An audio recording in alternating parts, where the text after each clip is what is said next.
कि जिंदगी में दो चीजें हैं जिस पे लोग निर्णय लेते हैं। एक है फैक्ट्स एंड फिगर्स, तथ्य और सच्चाई, और दूसरे हैं ओपिनियन, जिसको बोलते हैं राय।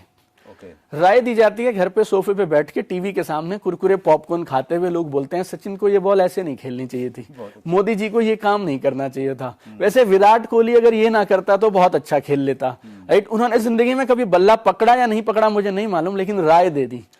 तो ये जो लोग हमारे चारों तरफ ये राय देते हैं ना, ये काम नहीं चलेंगे, ये उनकी राय है। राय चंदों से सावधान रहें। और मेरा अपलाइन, जब भी हमारे अपलाइंस ये बोलते हैं कि ये काम चलेंगे, ये उनकी राय नहीं है, उनके पास इस बात का प्रमाण है और ये काफी सालों से इस काम को कर रहे हैं।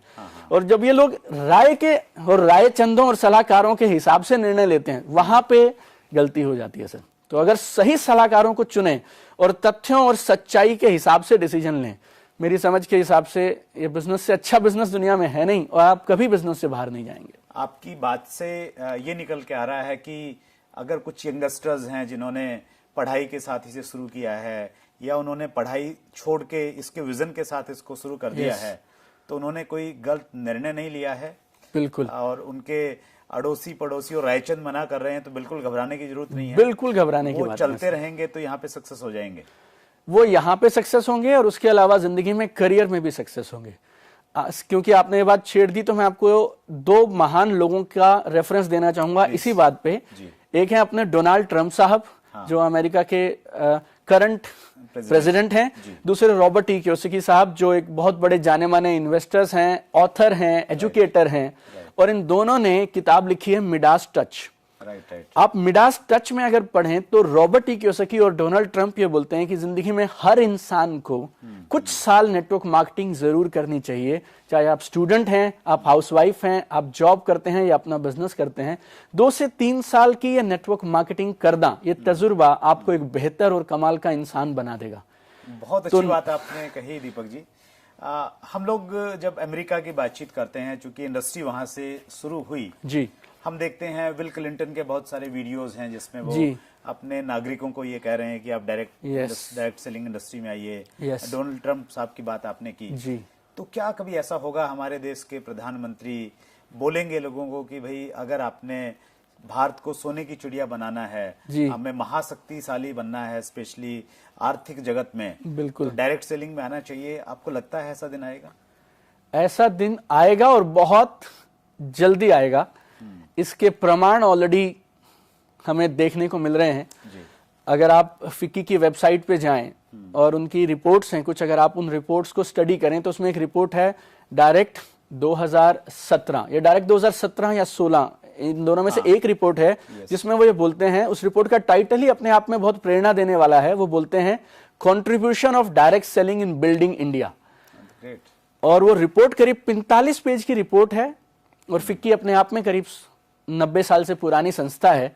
और अगर फिक्की ने इस रिपोर्ट को अपनी वेबसाइट पे 40 पेज की रिपोर्ट को रखा है, और उसमें ये साफ साफ आंकड़ों के साथ बताया गया है कि डायरेक्ट सेलिंग ने किस तरह से make in India, startup India, skill India, women empowerment और डिजिटल इंडिया, ये पांचों गवर्नमेंट के प्रयासों को नेटवर्क मार्केटिंग और डायरेक्ट सेलिंग किस तरह से मदद कर रही है, वो अपने आप में काबिल तारीफ है। और जब फिक्की जैसी नामी संस्थाएं जो इंडस्ट्री के एक तरह से बोले इंडस्ट्री की आवाज हैं, they are called voice of the industry, right, अगर उनके वेबसाइट पर और उनके माध्यम से इतनी जबरदस्त रिपोर्ट्स पेश करी जा रही हैं, प्लस फिक्की और केपीएमजी की एक और रिपोर्ट है जो डायरेक्ट 2016 में थी, और वो बोल रहे हैं कि 2025 आते तक हिंदुस्तान में 1,80,00,000 लोग डायरेक्ट सेलिंग करेंगे।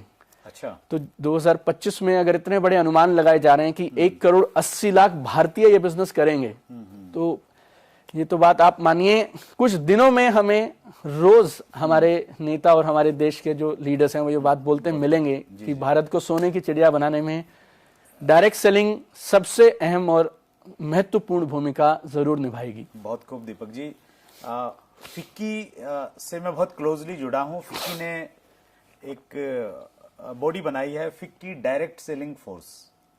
फिक्की डायरेक्ट सेलिंग फोर्स, वो उसमें एसोसिएशंस हैं, इंडस्ट्री के लोग हैं और डिपार्टमेंट के लोगों को वो लोग उसमें आमंत्रित करते हैं। तो मेरा सौभाग्य है कि मुझे भी उसमें जाने का और पार्टिसिपेट करने का मौका मिलता है। और आज जो गाइडलाइन आई हैं और गाइडलाइन के आने के बाद में जो हमारे यहाँ कंज्यूमर प्रोटेक्शन एक्ट है उसमें अमेंडमेंट की बातचीत चल रही है, तो इसमें फिक्की जैसी और दूसरी ऑर्गेनाइजेशंस हैं, IDSA है, FDSA है, तो इनका बहुत बड़ा योगदान है और ये संस्थाएं आपस में काम कर रही हैं। हम उम्मीद करते हैं कि एक दिन ऐसा आएगा कि हमारे प्रधानमंत्री इस बारे में बोलेंगे, जरूर बोलेंगे, लेकिन इस विजन के साथ आज हमें काम करना चाहिए 100%। अगर हम ये उम्मीद करते रहेंगे कि जब वो बोलेंगे तब हम करेंगे तो शायद हमें बहुत ज्यादा कुछ उस समय शायद नहीं मिलेगा जो आज हमें मिल सकता है। बहुत खूब, आपने बहुत सारा समय दिया Deepak ji. My pleasure, my pleasure. Deepak Bajaj एक कामयाब शख्सियत बहुत सारे क्षेत्रों में। दोस्तों, आपको हमारा आज का ये पहला एपिसोड कैसा लगा उसके लिए हमें आपकी राय चाहिए। आप कमेंट बॉक्स में जाके जरूर बताइए। इस चैनल को सब्सक्राइब कीजिए और नीचे जो बेल आइकॉन आपको दिख रहा है उसको जरूर दबाइए ताकि नोटिफिकेशन आपके पास में आती रहे। और इस कार्यक्रम में आप किन लोगों को सुनना चाहते हैं, किन लोगों से रूबरू होना चाहते हैं, उनके नाम आप जरूर लिखिए नीचे कमेंट बॉक्स में जाके। हम प्रयास करेंगे कि वो लोग जिनको आप सुनना चाहते हैं हम आपसे रूबरू करवाएं। बहुत बहुत धन्यवाद।